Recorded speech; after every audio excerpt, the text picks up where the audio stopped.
Hi, welcome. Enjoy the content, subscribe, and turn on notifications.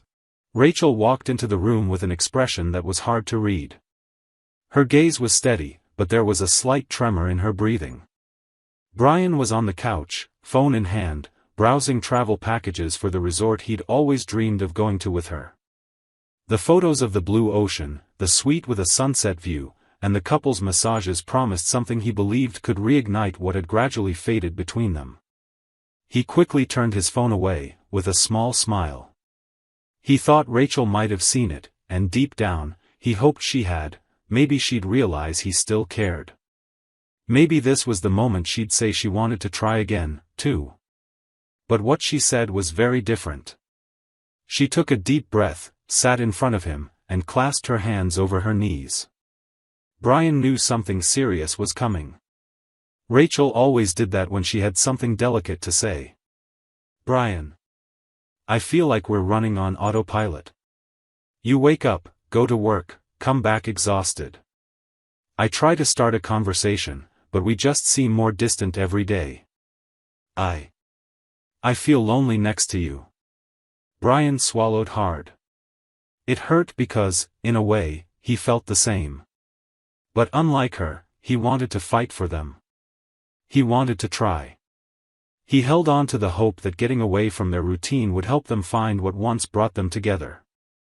"I'm planning something," he started to say, but Rachel raised her hand gently, asking him to listen first. "I need 2 weeks. Just 2. I need to sort myself out, figure out my feelings, think without pressure. I'm going to my parents' cabin in the mountains. I need this time. Don't call me, don't text me. I need to be on my own." Brian felt a knot in his chest.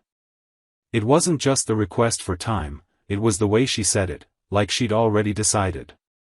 He hesitated before asking, "Is there someone else?"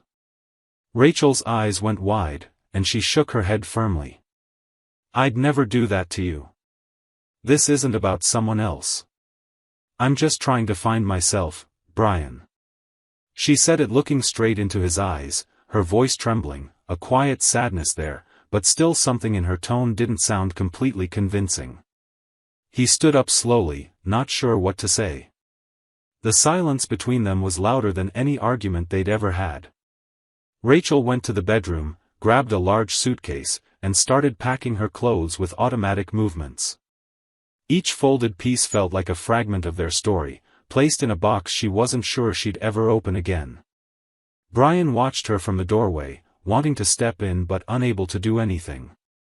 She went back to the living room, looked around like it was the last time she'd see that place. It was the home where they'd made plans, picked out paint colors, laughed at silly things while cooking together. It was more than a house. It was the backdrop of a life they'd shared. Brian walked to the door and opened it. Rachel paused at the entrance, turned, and looked at him. For a moment, it seemed like she wanted to say something else. A request, maybe. A doubt. A regret. But she just took a deep breath. "Take care of yourself, okay?" And she left. The door closed slowly, but to Brian, it sounded like a thunderous crash. He stood there, feeling the weight of her absence in every corner of the living room. The silence that followed wasn't just physical, it was emotional. An empty space he had no idea how to fill. With his phone still in hand, he opened his browser on impulse and saw the last tab he'd been on before she came in, romantic packages for couples, 7 days in paradise. Brian leaned against the wall and let out a dry, humorless laugh. How ironic. While he was trying to save what was left, she'd already walked away without warning. Even so, there was a small glimmer of hope in his mind. Rachel needed time, and he was willing to give it. Maybe, just maybe, this was only a pause. Maybe love could still win. But he didn't yet know that those 2 weeks would change everything. And that her leaving wasn't just a pause, it was the beginning of the end. The first night without Rachel was brutal. Brian wandered around the house like a ghost in his own life. The absence of her presence was everywhere. The quiet TV seemed to mock the silence. The bed, still made on one side but empty on the other, was a constant reminder that something was off. He tried to keep busy, did the dishes, gathered laundry, but it all felt pointless. No chore could distract him from the thought pounding in his head: she left, by choice. Sitting on the edge of the bed, phone in hand, the browser still open on the resort page he'd found for her, Brian felt a tightness in his chest. He thought about the trip that could have been their new beginning, a whole week of sun, sea, and reconnection. He hoped this time apart was only temporary. But as the hours passed, doubt crept in. What if Rachel wasn't really at her parents'? What if this was just a well-crafted excuse? What if she'd lied? That possibility hit him hard. This woman who'd been part of his life for 5 years, who'd promised love and loyalty, could she be living a different truth now, away from him? He sat there, quiet, staring at the phone's dark screen. He felt a mix of betrayal and abandonment, yet a small part of him still clung to hope. He needed proof, something to confirm Rachel had been honest. On a whim, he checked his mother-in-law's social media. Desperate, but needing answers. After a few minutes of scrolling, he found a new post from just hours earlier. It was a simple photo, but it froze him inside. Rachel, sitting next to her mom, hugging her with a calm, serene smile. In the background was the old floral couch from the cabin, a lamp casting a warm glow. The caption read, "How good it is to see you. I've missed you." Brian reread that line 3 times. The photo, the setting, the look on her face, everything seemed genuine. Rachel really was at her parents' place. She'd told the truth. Relief washed over him like a warm tide, easing the inner chaos he felt. For a few minutes, he felt foolish for doubting her. He even felt a bit ashamed for thinking she might have lied. He tried to believe this distance was necessary, that she needed her space and maybe it would be good for them. He took a deep breath and set his phone aside. But the relief didn't last. Even with the photo, the caption, all of it seeming genuine, something still felt off, like his instincts were screaming while his reasoning tried to hush them. And that name, which had seemed so harmless until now, came racing back into his mind: Andrew. He remembered that night at the cabin, Rachel laughing with her mom in the kitchen while he and his father-in-law, James, had a beer on the porch. He could still picture James saying, Andrew used to live right next door in that wooden house by the lake.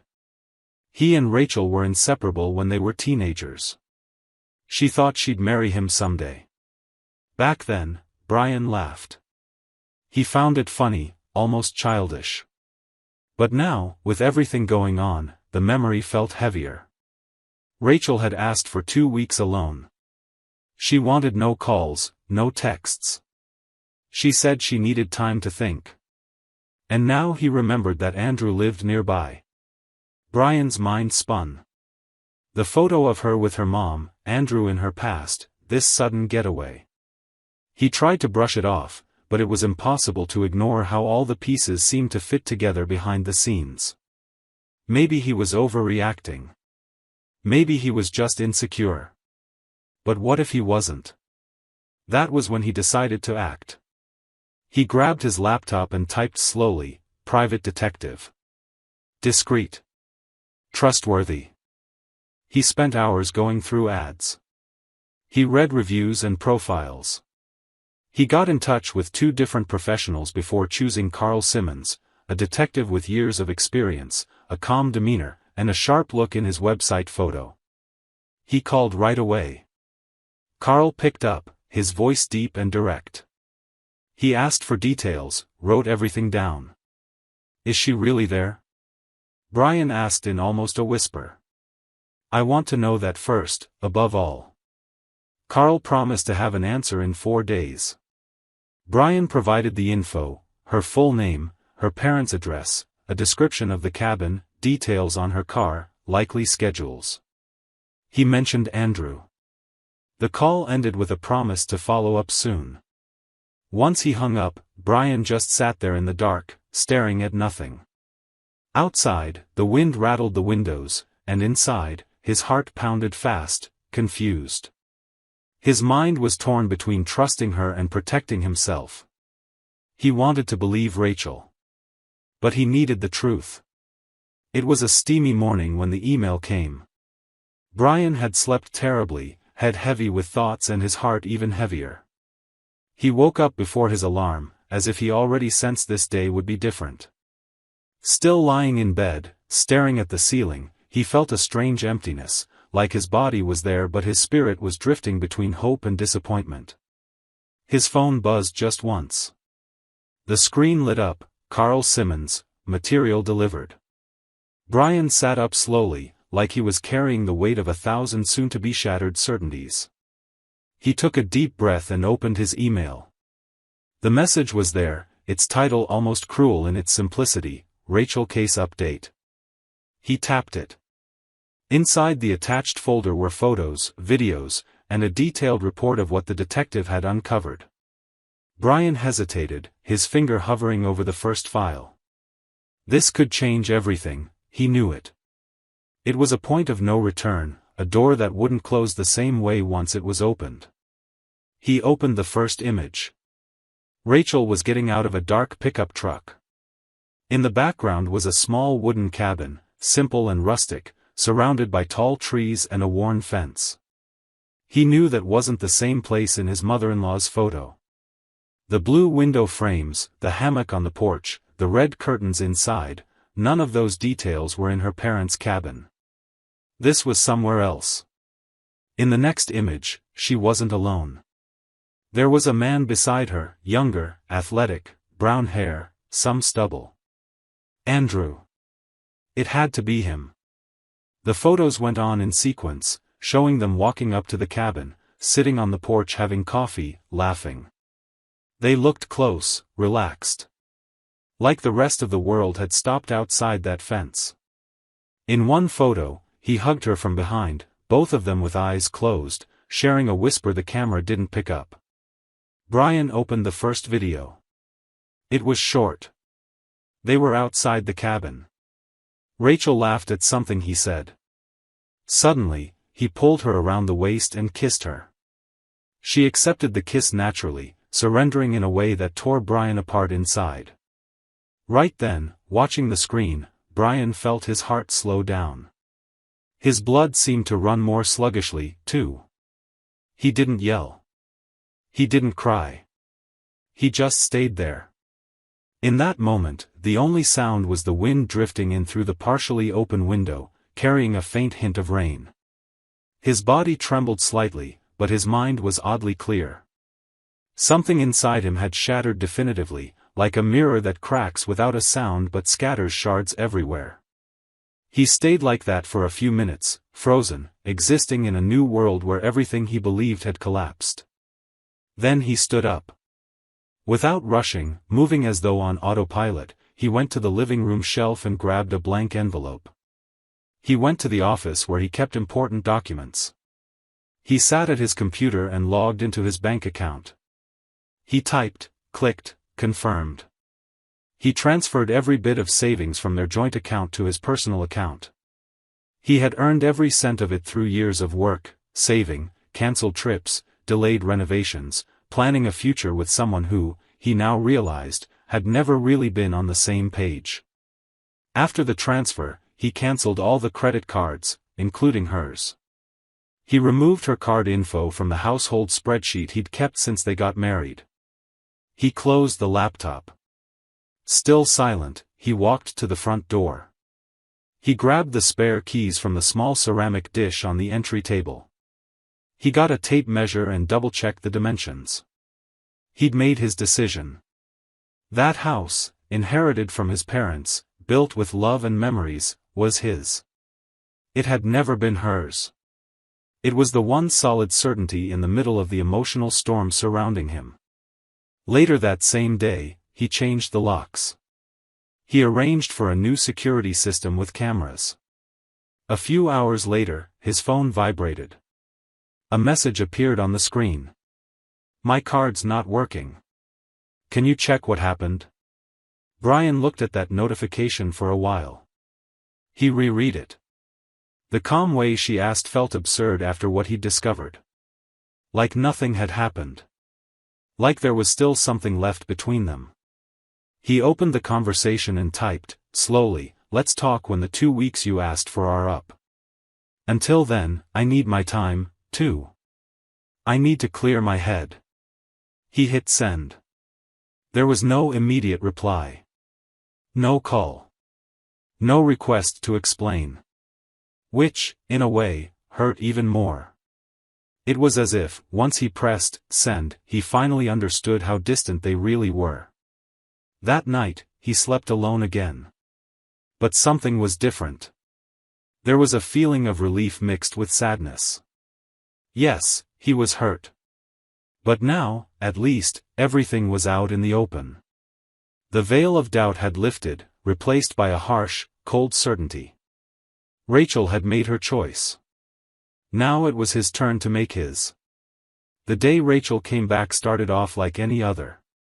The sky was clear, a gentle breeze blew between the trees, and the house she'd lived in with Brian for 5 years was there, silent, as if waiting, or so she thought.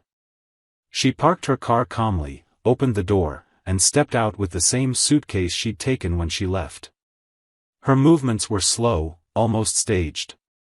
Her hair was neatly done, her face lightly made up, like she'd planned every detail for this reunion. She pictured Brian there, probably broken-hearted, but with hopeful eyes when he saw her return. She walked confidently toward the front door, reached out, placed her key in the lock, and froze. The key turned uselessly. She tried again. Nothing.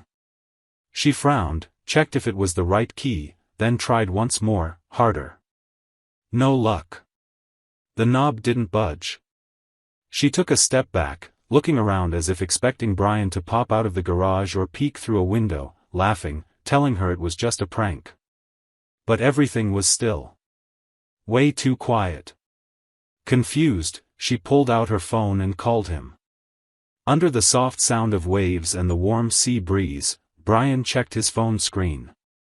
He was on a lounge chair facing the ocean, a glass of juice nearby, laptop on his lap. Her call showed up. He'd been expecting it. He answered. "My key isn't working." "Did you change the lock?" she asked, sounding surprised, unsettled, maybe even offended. Brian took a deep breath before replying, his tone calm, free of anger or urgency. Like he was talking about the weather. "Yeah, I changed it. It felt like the right thing to do." "Are you home?" "Rachel, you asked for 2 weeks. You said you wanted to be alone, to think and get your head straight. I respected your wish, and your space. But why change the lock?" she insisted, voice rising a notch. "Because the house is mine. I inherited it from my parents. It was never under your name. I only realized how important that was when I saw the pictures." "What pictures?" He answered, "Check the garage, and you'll see." She paused, thrown off. The silence between them was heavy, as if all masks had dropped at once. Rachel stared at the front door, struggling to make sense of what was happening. All her suitcases were on the ground, clothes, personal belongings, memories, neatly arranged. Next to them was a white envelope with her name on it in Brian's handwriting. She walked over, her heels tapping the cement like muffled shots. She knelt down and picked up the envelope. Inside were divorce papers, already signed by Brian, and a short letter in his steady, direct handwriting. "You made your choice. Please take your things and go." Along with the papers were the photos proving her affair. Rachel stayed there for a few seconds, staring at everything. Her heart pounded, her breathing was unsteady. She called him again. This time, Brian answered without rushing. "Is this real?" she asked, trying not to let her panic show. "Is this how we end?" "How else would it end?" he said. "You said you needed time to think and went straight to another man's arms? With hugs, kisses, laughter. I saw it all, Rachel.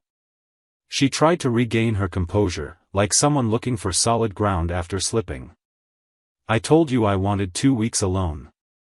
And in that time, I was free. I never lied to you. He let out a small laugh, heavy with exhaustion. Free? Okay. Then just know that I felt free these past few days, too.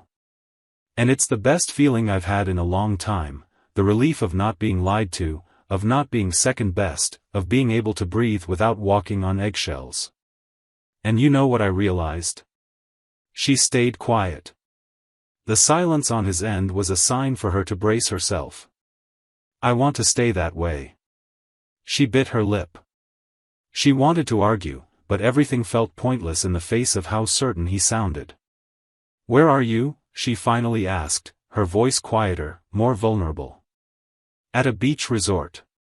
The same one I picked out for us before you asked for space. I'm here alone, and honestly, I couldn't have made a better choice. I'll be back in a week. Rachel said nothing. She stood there with the phone in her hand, suitcases at her feet, her entire world crumbling inside. Brian ended the call, taking with it the last thread connecting them. She glanced at the house again, not like she planned on going in, but like she was saying goodbye to something that no longer existed. She grabbed her suitcases with shaking hands, trying to stay composed while her pride struggled not to shatter right there, in front of the door that was once hers. She drove away. Rachel's car sped along, headlights piercing the darkness, thoughts swirling. Her hands clutched the wheel too tightly. She drove in silence, staring at the empty road ahead, but inside it felt like thousands of voices yelling at once. She wondered when exactly everything started slipping away. Was it when she asked for those 2 weeks? When she first kissed Andrew? Or when she thought Brian would still be waiting when it was all over? The resort. His answer echoed in her mind like a bell that wouldn't stop ringing. I'll be back in a week. Final. He was gone, physically and emotionally. And even after seeing the suitcases, the divorce papers, his cold note, she'd still clung to some tiny strand of hope. A strand that was now burning up inside her. She arrived at her parents' house, where her mom opened the door with a mix of worry and tenderness. Rachel only said she needed a few days. She avoided questions, avoided any real eye contact. She went straight to her old bedroom, lay down on her bed, and stared at the ceiling as if it were the past. And there, alone, she let herself feel. The pain she'd kept pushed aside for 2 weeks, the weight of her choices, the bitter taste of freedom used all wrong. She cried softly for hours. She knew she'd lost more than a marriage. She'd lost a man who genuinely loved her, someone willing to fight even when she'd already given up in silence. Over the next few days, she barely spoke. She sipped coffee with her parents, answered in single words, stared at the trees outside as if waiting for some breeze to blow away her guilt. But there was no wind strong enough. Each sleepless night brought a new realization. Andrew was never love. He was nostalgia, loneliness dressed up as passion. An old friend who showed up when she felt lost. She clung to him like a lifesaver. But a lifesaver isn't a home, and she confused the two. On the 5th morning, after taking a sip of lukewarm tea on the porch, she grabbed her car keys and drove off without telling anyone where she was going. She drove almost automatically, guided by a deeper instinct her heart hadn't caught up to yet. But she knew where she was headed. The cabin. The same place she'd spent the last few days with Andrew. The same place where she thought something new might begin. She parked the car while the engine was still warm and got out, a knot in her stomach pulsing through her body. The gate was half open. She walked to the back of the house, led by some strange pull. And there she stopped. By the pool, Andrew was lounging on a chair, sunglasses on, laughing at whatever the young, blonde woman next to him was saying. She was dipping her feet in the water, touching him with easy intimacy. They looked relaxed, close. Happy. Rachel stood frozen, watching them like a stranger peering through a store window. Her chest burned, a knot rose in her throat, and her eyes welled up. The pain she felt wasn't just about losing Brian, it was about the raw truth unraveling right there in front of her. She was never special to Andrew. She never had been. During those days together, she believed something was real. Maybe just because she needed it to be. But his carefree grin now, his casual closeness with another woman, made it painfully clear that they'd only been together out of convenience. She'd been the available company. A weekend distraction. A story forgotten before it was even done. She took 2 steps back, trying not to cry. She stepped on a dry branch that snapped loudly. Andrew turned, the woman turned, too. Rachel froze. He saw her. For a moment, there was a flash of discomfort on his face. No shock. Just that look of someone caught again, someone who was already used to it. She spun around and walked away fast, as though running was her only way to keep the last shred of dignity she had. She got back in her car and slammed the door. She pounded on the steering wheel. She screamed, alone. A hoarse, muffled cry coming from somewhere deep inside, where shame mixed with regret. The truth stung too much to ignore. She'd lost the love of her life chasing a fantasy. A fling. Andrew hadn't chosen her. Brian hadn't waited. And all she had left was herself. On the way home, her eyes burned, but she couldn't cry anymore. She felt empty, drained. She was exhausted from the excuses, the illusions, the narratives she'd invented to avoid facing her own feelings. For the first time in a long time, she felt the true weight of her decisions. She realized that freedom without responsibility is just loneliness hiding behind a pretty mask. And that the truth, when it comes out, shreds every last disguise we use to put off the pain. Rachel didn't know what she was going to do next. But one thing was certain, Brian wasn't coming back. And she'd never be the same again. Thank you for watching the video. If you enjoyed it, don't forget to subscribe to the channel and turn on notifications so you won't miss any updates. See you next time.